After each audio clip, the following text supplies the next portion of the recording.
guys, welcome to Red 50. Right behind me is a 2024 Mustang GT with the performance pack, and we're going to be doing an in-depth review of this Mustang. Now, you may have seen this car on the channel before, and today I'm here to tell you the in-depth look, in-depth review on this Mustang, but also why this base Mustang GT, or the way it's equipped, would be the exact way I would get it if I was to get a 2024 Mustang GT. I'd probably change a thing or two we'll discuss, but yeah, I'm getting used to the design of it. I definitely like the front end compared to the S550. It's more blocky, more muscle car-y. This base Mustang still has the same LED lights. You're going to be missing the welcome animation that's reserved for the premium ones, but honestly, from the front end, there's not much difference from the base versus premium. You've got the added stripes on here as well, and the hood distractors, of course, will be available in the premium and the base. So the front of the Mustang pretty much looks the exact same as if you were to get the premium. Of course, the prices have gone up significantly for premium, or just S650 Mustang in general, and that's why I think this base Mustang GT, this one has the performance pack, but I think just the base Mustang GT in general, with a couple options he's added on his personal Mustang GT, is probably one of the best bets you can get. So now we're going to move on to the side of this Mustang. He's got nice performance pack wheels, so you can see those there. It's got summer tires right now, so I would probably go ahead with the all-season tires, which is why I would probably skip out on the performance pack, because the added goodies for $5,000 can be worth it, but all this stuff is available from the aftermarket. And where I live, I cannot run the performance pack tires year-round, so I would have to swap the tires, which would add to the cost. So I like the wheel design and everything, but I think, in my opinion, just because it's a summer tire, I won't be able to justify that and replace it with a different set of tires.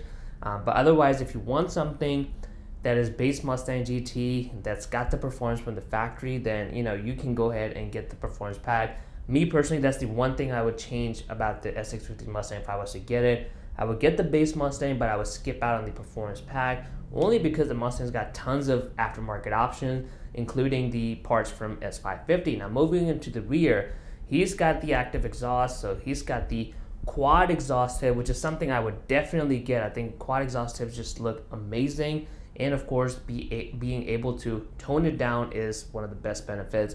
To have a quiet exhaust, track exhaust for loud. He actually did get MBRPX5 afterwards, so I think from that perspective, the car sounds insanely loud, but you can tone it down.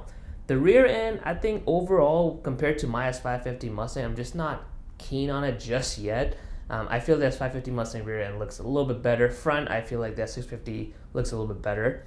But yeah, I mean, this is the base one. He's got the performance pack spoiler, so I would probably skip out on that. So I'll get an aftermarket spoiler. I'm sure they'll have Dark Horse replica performance pack, basically spoilers available very soon from the aftermarket. So I think that would be my bet. Otherwise, without the spoiler, these cars kind of look, a little bit naked. So now let's go ahead and move on to the interior of the Mustang, where I personally think the base Mustang really, really shines compared to the previous generations of the Mustang. And I have to say, I am beyond impressed. You got track mode gauge, comm gauge, and the best of all, the Fox body gauge. So all the customization previously was reserved for not even just the premium, but the 401A package. This all comes in a base model, and I have to say I'm very, very impressed. You've got nice soft touch material here, some leather around here, nice shifter. This one, the performance pack, so you got the drift brake as well. And honestly, the seats are pretty good too. They look like the S550 Mustang leather seats, but they're cloth, but they hug you really nicely, very comfortable. Dash got some carbon fiber trim here as well. I have to say, for a base model, if I had to get it, I would probably get the base model, because it's just amazing. Everything just looks amazing on this base model. The only thing you're missing out is leather seats, some lighting, like the ambient lighting, and the connecting piece here for the premium screens. That's about it. So with that being, let's take it for a drive, see how this one drives around, and we're gonna try it out. All right, so we are in a 2024 Mustang GT. Gonna be taking it for a quick drive and giving you some of the comparisons from the S550 Mustang, the Red 50 over there. Let's turn the exhaust to track mode, and let's go ahead and put it into drive. So we're gonna get a feel of the car first to see how it drives.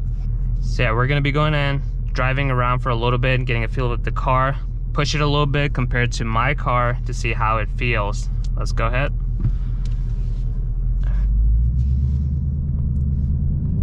exhaust is track right. Alright. Go ahead and I'm in normal mode right now. No sport, no track mode. The only thing that's in track mode is the exhaust. As the RPMs climb up, the exhaust sounds really good on this one. So we're gonna get on the highway so we can punch it a little bit, get an idea. Maybe then we'll switch to Sport Plus mode, get an idea how it drives basically in Sport Plus mode. But that one still has the traction control. It rained last night, so we don't want to be that Mustang meme. All right.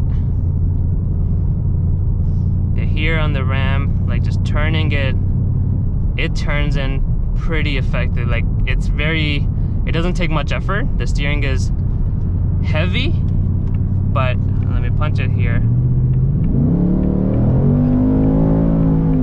Oh yeah, it goes. And this is again normal mode. Actually, we have this one has the pedal shifters too, so we're gonna try to find a tunnel too to give you some of the rev by on that.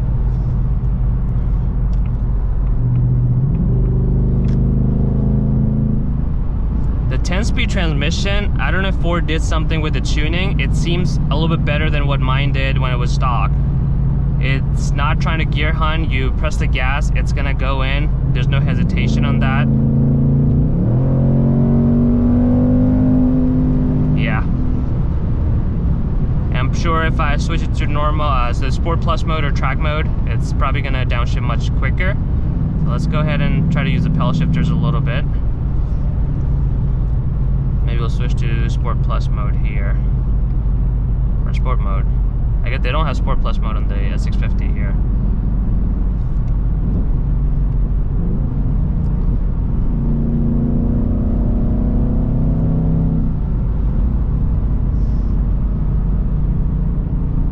Yeah, the 10-speed transmission with the Gen 4 Coyote motor keeps you in the power band. The car really wants to move, even though it's only a 26 horsepower increase compared to mine. I can tell this one pulls slightly more than what my S550 Mustang does. I think if you tune your S550 Mustang, you probably get that, but this is, you know, straight from factory. You get to retain all the warranty and everything.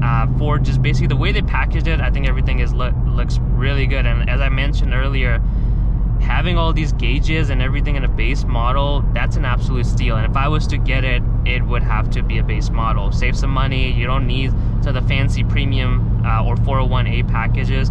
This is the one to get, where you get the GT, you get the V8, get the 10-speed transmission with the active exhaust. That's the perfect combination for these Mustangs. But yeah, I hope you enjoyed today's video with the 2024 Mustang GT. If you want to see more of this car, let me know in the comments below. And of course, subscribe to Red 50 for more videos.